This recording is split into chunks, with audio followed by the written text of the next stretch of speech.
Ladies and gentlemen, after a riveting, enthralling, and frankly intriguing game of football, where the game swung one way, swung the other way, it looked like one team would take the ascendancy in one moment. It looked like another team had written their name on the trophy in the others.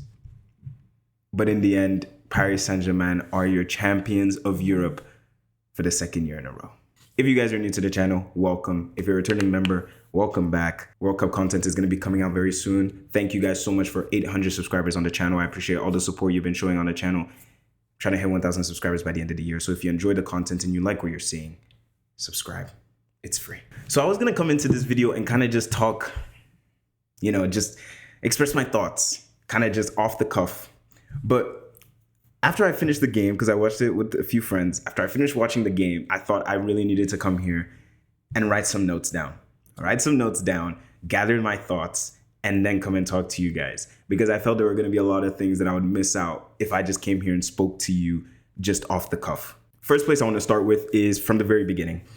From the start of the game, even before the game started, the starting lineup from Arsenal, I thought the PSG lineup was as expected. The midfield of Vitinha, João Neves, and Fabian Ruiz behind that formidable front three, and the back four that we expected with Hakimi coming back into the team. The starting lineup for Arsenal was quite interesting in my opinion. Introduction of Kai Havertz in this team, which we did see would go on to reap benefits for Arteta. I was kind of shocked by that choice, considering the fact that, in my opinion, Gyökeres has shown himself to be improved. Let's not inflate his ego. He's improved in these last few weeks. So I thought he would probably play this game, but Kai Havertz started, and that was the right decision in the end. Martin Odegaard too. I know he's the captain of the club, but if we're being completely honest, Martin Odegaard has not been at the level these past few weeks, these last few months, probably in the last year and a half. So I expected Eberechi Eze to start this game, but considering the way Arsenal approached the game, I'm not surprised that that's the decision that they decided to make. Lewis Kelly starting the final. We saw him play those games, semifinals, latter end of the season. But again, to start Champions League final is a big decision by Mikel Arteta. And I think it was the right one. I think he had a good game.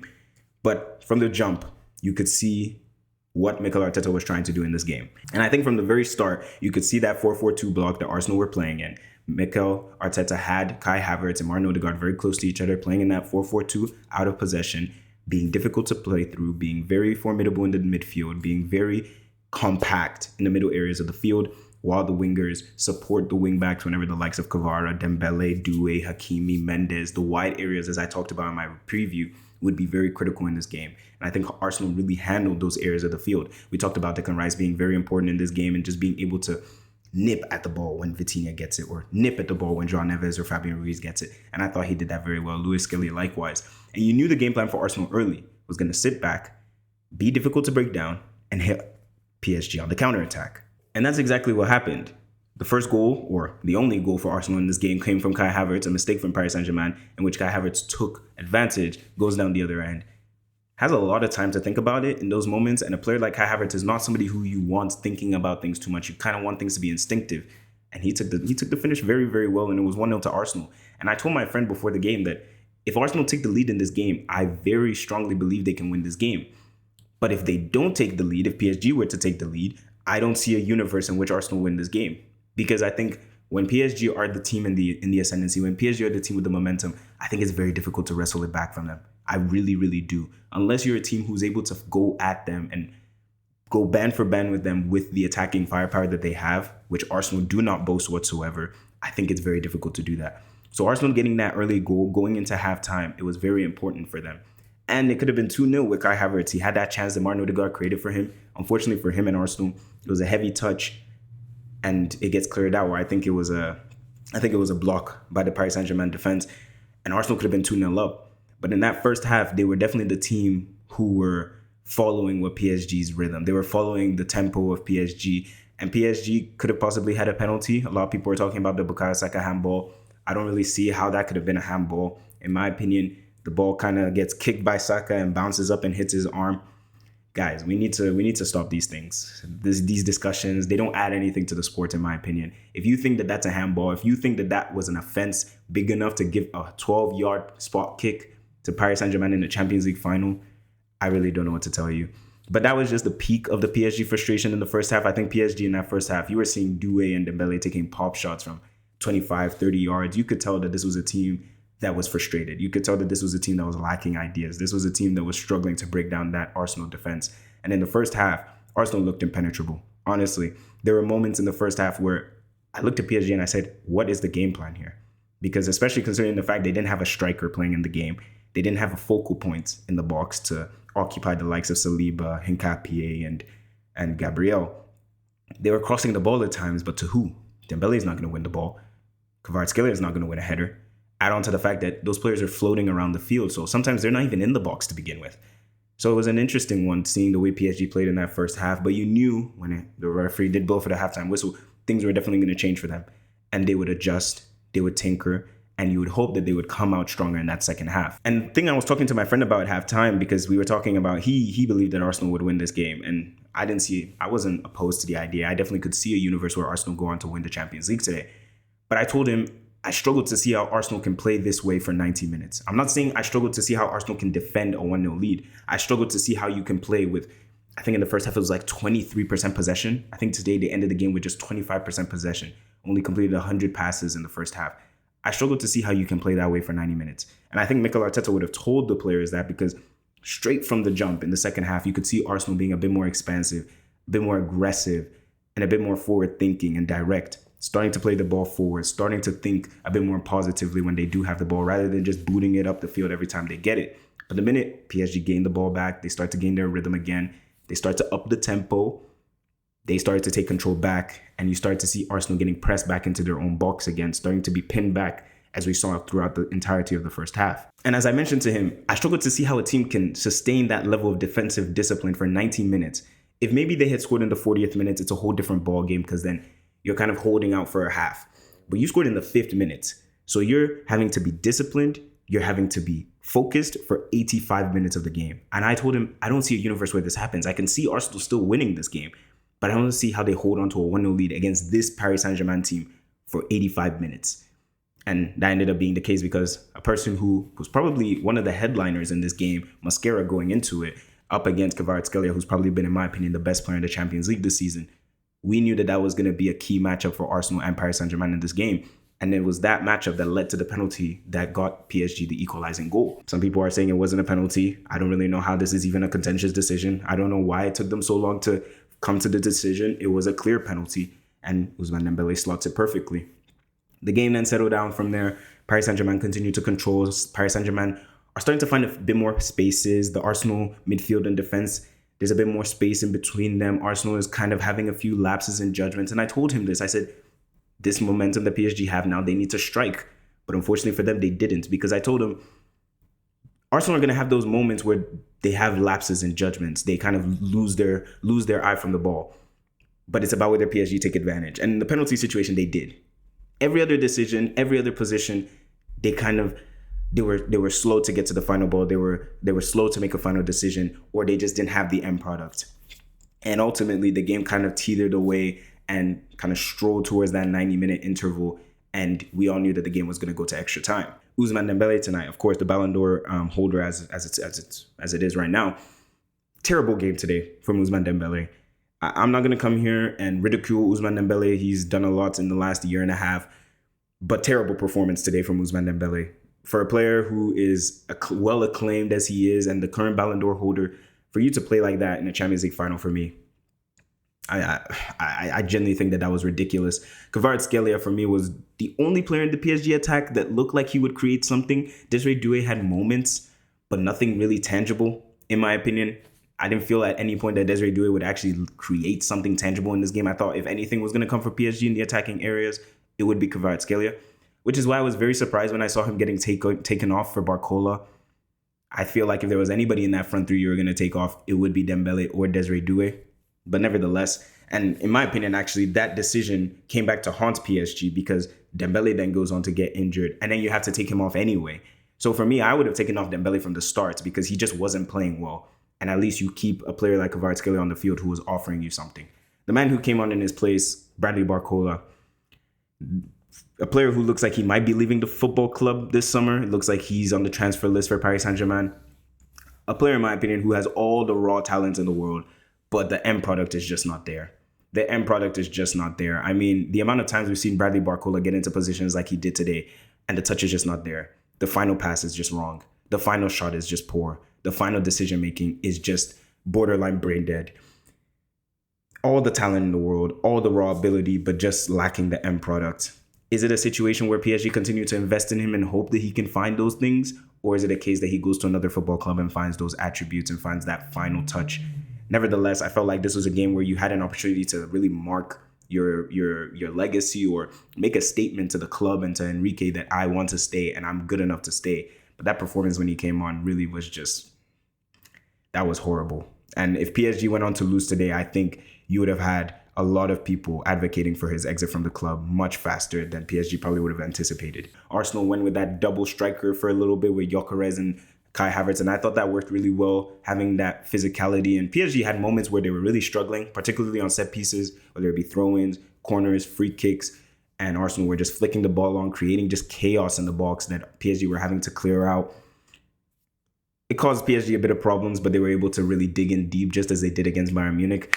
They brought on their likes of Eberechi Eze. They take off Martin Odegaard, who had no impact in this game, in my opinion. Bukayo Saka came off, Madueke comes on, and Martinelli also came on at one point for Leandro Trossard, as well as Zubimendi later on in extra time.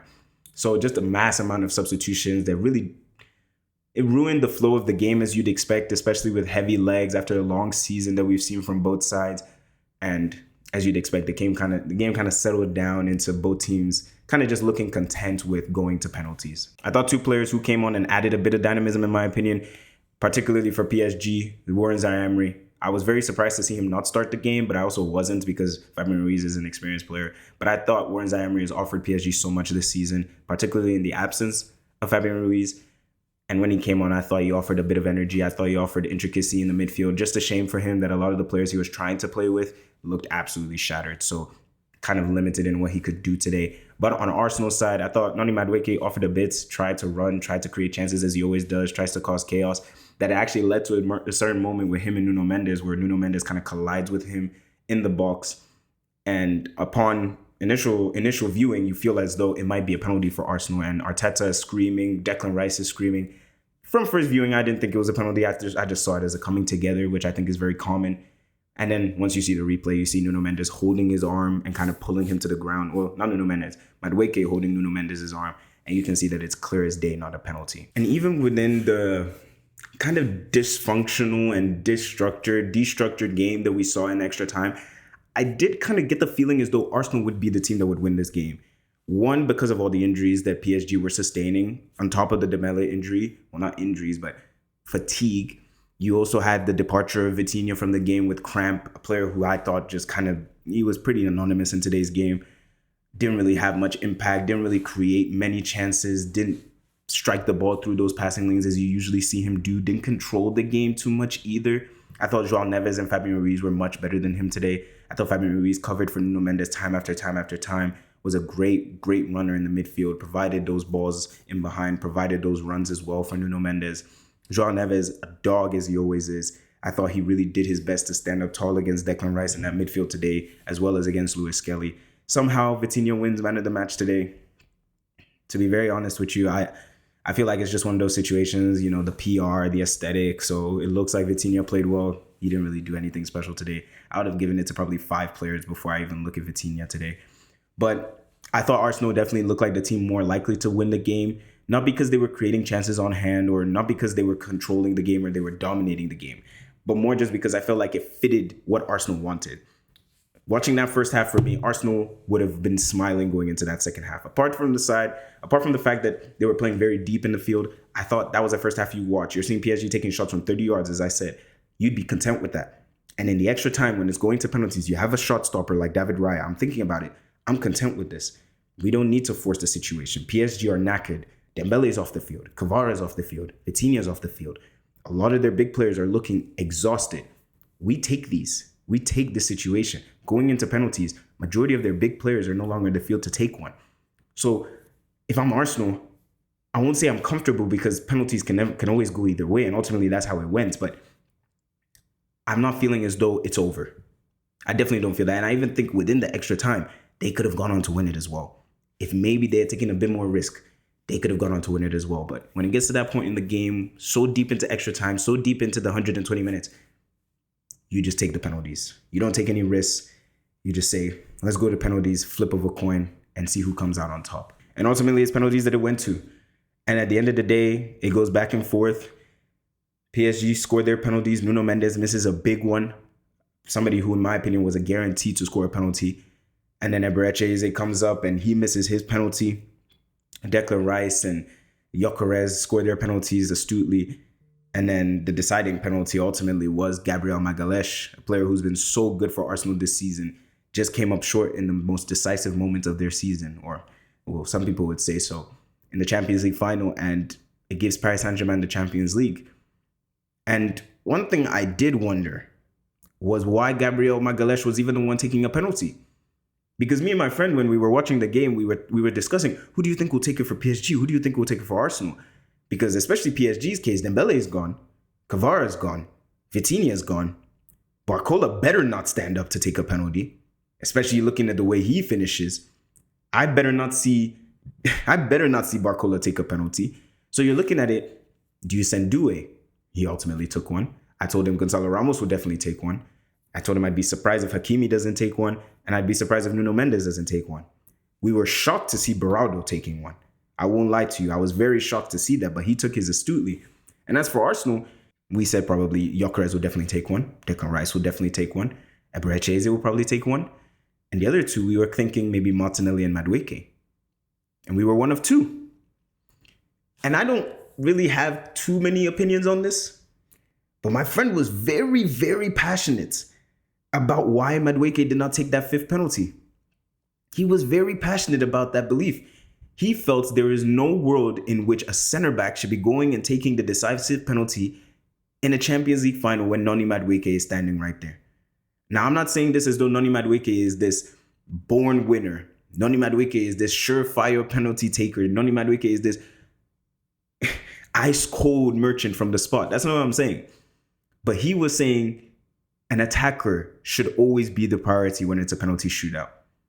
And he said it's actually disgraceful that Madueke stood on that line and watched Gabriel walk up to take a penalty before him. And in a way, I agree with him.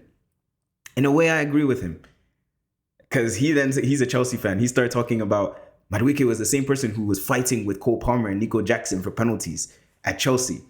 And now Champions League final, he's hiding. So it's an interesting one. But ultimately, Gabriel misses the penalty and Paris Saint-Germain are crowned your champions of Europe for the second year running. Congratulations to them. But what does this mean for Arsenal? For me, as I said, I thought it was Arsenal knew the game plan. I said it in my preview. This is not going to be a game where Arsenal go toe-to-toe with PSG. Arsenal are not a better footballing side than PSG, but Arsenal are an efficient side. Arsenal are a very well-coached side. And you saw that today. Though I do believe you cannot expect to win a Champions League final with 25% possession. And I think, what was it they had? 5 shots that they had today? 7 shots. 1 in the second half. You can't do that. You can't do that. And now the XG will tell you PSG created 1.8 XG to Arsenal's 0.4, and they thoroughly deserve to win. I don't think that's the case either. I thought Arsenal stifled them. I thought Arsenal frustrated PSG. I don't think PSG have played any team in the world that has made them sweat to win as much as Arsenal did today in the last 2 years. So you have to give Arsenal credit for that. And you have to give Mikel Arteta the most. You have to give him credit for that. And of course, the trolling will begin and people will laugh and people will say, what are UCL for Arsenal? We still have that joke. Ladies and gentlemen, we still have what a UCL for Arsenal. But condolences to all my Arsenal fans because Arsenal played a hell of a game today. Arsenal played a hell of a game today, in my opinion. A part of me the footballing side of me didn't want Arsenal to win. The footballing side of me didn't want Arsenal to win, but the wholesome side of me wanted Arsenal to win. I know what the fans have been through. I have friends, I have family who support Arsenal. They've seen this club been dragged through the mud for years. And when they went 1-0 up in those first 5 minutes, I think they were dreaming for a little bit. I think they were dreaming. But for me, ultimately, I think the biggest takeaway from this game, and it is a learning opportunity for Arsenal, because now you're seeing year after year after year, they're improving. It was the quarterfinals, what was that, 3 years ago against Bayern Munich. It was the semifinals last year against Paris Saint-Germain. It's the final again this year against Paris Saint-Germain. Maybe next year you go on and win it all. And you hope you don't see Paris Saint-Germain again. But for me, the biggest learning opportunity Arsenal must take from this is these attackers need to be assessed. Bukayo Saka, Martinelli, Madueke, Kai Havertz, Victor Gyökeres. Now, the wingers today were incredible defensively. They supported their fullbacks astutely. They supported them against some of the brightest and most dynamic wingers in world football. But ladies and gentlemen, Martinelli, Madueke, I have to give Martinelli credit for standing up to take a penalty. I just gave Madueke minutes of grief. I have to give Martinelli credit because he's a player who's been struggling for confidence, struggling for end product, and he stood up and he took his penalty incredibly well. But Saka today, Martinelli today, Madueke today, in the attacking areas, let me signify that. In the attacking areas of the field, they must do more. They must do more. Now, I don't know whether that's on them. I don't know whether that's on Arteta. I don't know if that was the game plan from Arteta, that his wingers shouldn't take as many risks as they probably would have liked to. But whoever is at fault there, something needs to change in the attacking areas. Because I genuinely believe if Arsenal today, rather than the 25% possession we saw, if you saw 35%, if your wingers were a bit more effective with the ball, if your wingers were a bit more productive with the ball, if your wingers were a bit more smart with the ball, they could have easily won today's game. If you had a more efficient winger in the counter-attack than a Martinelli, than a Madueke, than a Bukayo Saka, they could have easily won today. Because generally, going the other way, PSG had no answers. PSG had no answers. They didn't. So that's one thing Arsenal definitely need to look forward to next season. Go into the transfer window, go and find wingers, go and find attackers. Kai Havertz, of course, he scores today, scores in his second Champions League final, but Kai Havertz is a bang average player. I'm sorry. He's a bang average player. Victor Gyökeres, you paid $60 million for him last year. The guy was on the bench for a Champions League final. That's all I have to say. Bukayo Saka, their star boy, and I love Bukayo Saka. I love what he represents at Arsenal. But this season has been poor from him. So you'd hope he goes to another level next year. You really hope that he does, because in the attacking areas of the field today, he was non-existent. But the more important people we need to talk about are Paris Saint-Germain. Paris Saint-Germain tonight, as I mentioned throughout the video, wasn't the best performance from them. A lot of their big players didn't really turn up today. Dembele, Vitinha, Desiree Doué. It wasn't their best performances today, but that's what champions do. Champions dig deep, and champions find a way. Back-to-back champions in the Champions League, the first time we've had a back-to-back champion since Real Madrid, and only the second time in the history since the competition was rebranded, and I believe that was the early mid-90s. This is a special team. And this is a team that we now have to start talking about where do they rank in the all-time debates of best teams we've seen in European football, with the likes of the Barcelonas, the Man City Pep Guardiola team, the Jurgen Klopp Liverpool team, that Real Madrid team that won back-to-back, the AC Milans of the early 2000s, late 90s. We need to start talking about these teams. We need to start talking about them with Paris Saint-Germain, because to go back-to-back, especially in this era of football where there's so much money being sloshed around, football is so versatile, football is so volatile, things change every single year, it seems like. PSG have been able to not only just win the Champions League 2 years in a row, they've been able to entertain 2 years in a row.